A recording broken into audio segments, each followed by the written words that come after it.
Friends, मैं आनंद दुबे आपका स्वागत करता हूं nature Dubey agri education channel पर। आज हम पढ़ेंगे राइस की एक बहुत ही प्रमुख बीमारी के बारे में जिसका नाम है राइस ब्लास्ट, जिसका कॉजल ऑर्गेनिज्म है पायरिकुलेरिया ओराइजी। तो सबसे पहले हम इंट्रोडक्शन के बारे में पढ़ेंगे। The disease was first recorded in China in 1637।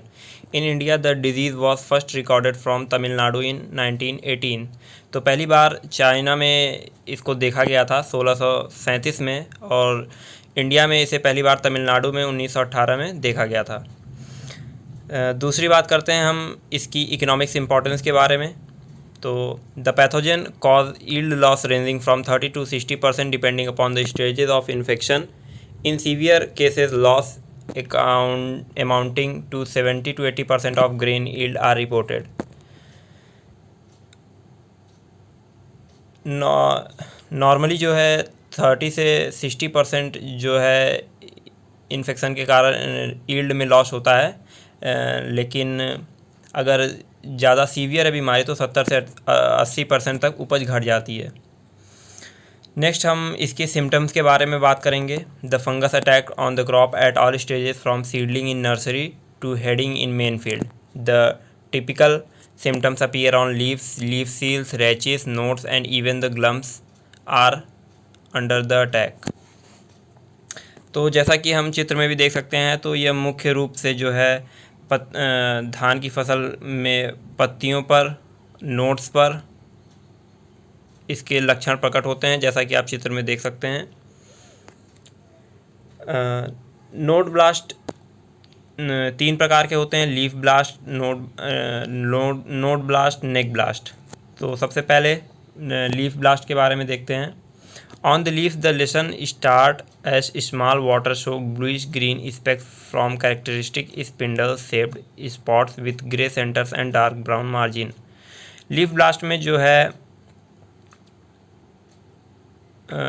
गोलाकार धब्बे पाए जाते हैं जो बीच में ग्रे कलर के होते हैं और किनारे की लाइनें डार्क ब्राउन कलर की होती हैं। नोड ब्लास्ट में देखते हैं अफेक्टेड नोड्स में break up and all parts above the infection nodes में डाई। तो इसमें जो है जो धान की फसल की जो नोड्स होती हैं वो इन्फेक्टेड हो जाती है, जिसकी वजह से पत्तियां गिर जाती हैं। नेक्स्ट है नेक ब्लास्ट।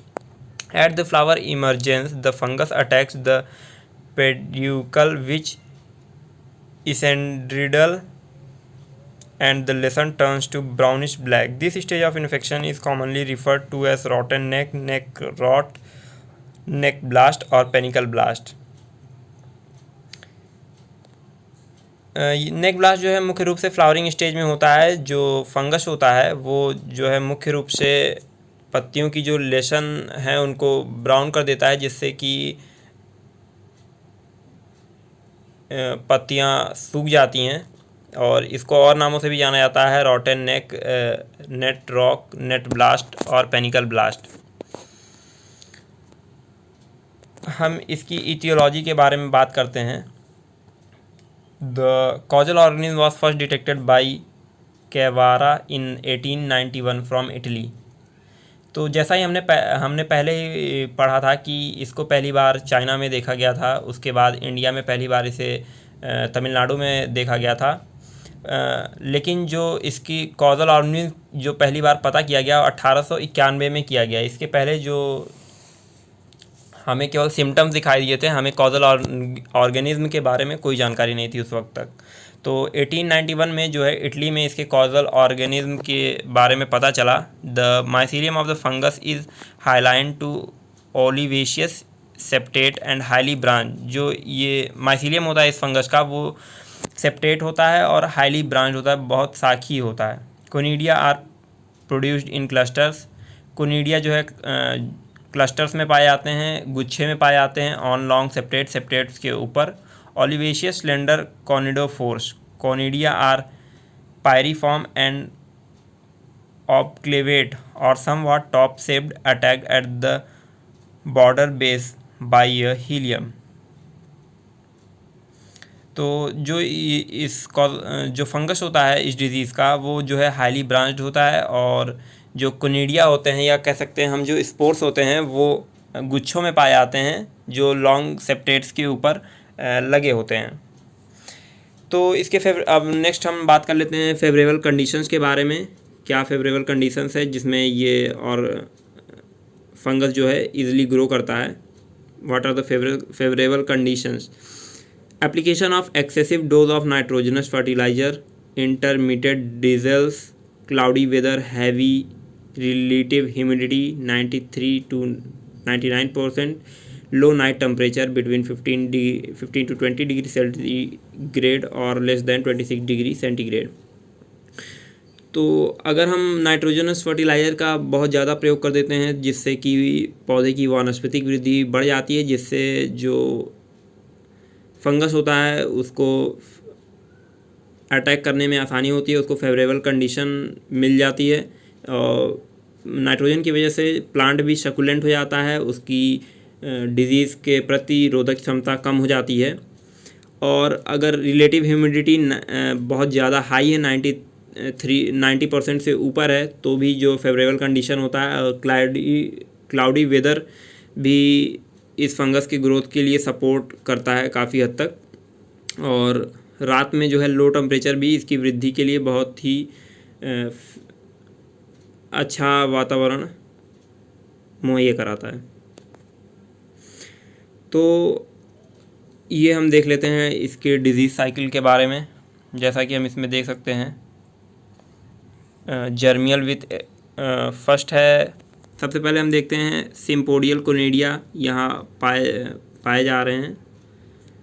उसके बाद कोनिडिया में से स्पोर टाइप म्यूकिलेज ग्रोथ निकल रही है।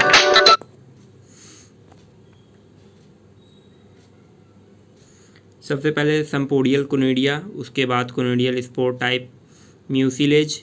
थर्ड स्टेज है germling and extra cellular matrix autophagy melanized appressorium penetrating peg. अब इसके मैनेजमेंट के बारे में हम लोग बात कर लेते हैं। Spray the nursery with carbendazim 25 gram और edifenphos 25 ml for 8% nursery. Spray the main field with edifenphos @0.1% और कार्बेंडाजिम 1% और ट्राइकोजोल 0.06 और ट्रिप्टोफेन मिथाइल @0.1% के हिसाब से हम छिड़काव करके इसकी रोकथाम कर सकते हैं। यहाँ पर हम सीड को भी ट्रीट करके इस बीमारी से बच सकते हैं। तो सीड ट्रीटमेंट के लिए हम कैप्टॉन, थीरम, कार्बेंडाजिम और कार्बोक्सिन और ट्राइक्लोराजोल @2 ग्राम पर केजी से बीज को उपचारित कर सकते हैं। और इस बीमारी से बचने के लिए हम रेजिस्टेंट वैरायटी को भी उगा सकते हैं, जैसे Simhapuri, टिक्काना, Sriranga, Phalguna, स्वर्णधा, Swarnamukhi, MTU 7414, MTU 9992, MTU 1005, Swati, IR 46, IR 36, Shravani. ये सारी वैरायटीज़ हैं जो रेजिस्टेंट वैरायटी हैं इस डिजीज़ के लिए। तो हम इन सब का भी ग्रो कर सकते हैं इस बीमारी से बचने के लिए। तो आप सभी का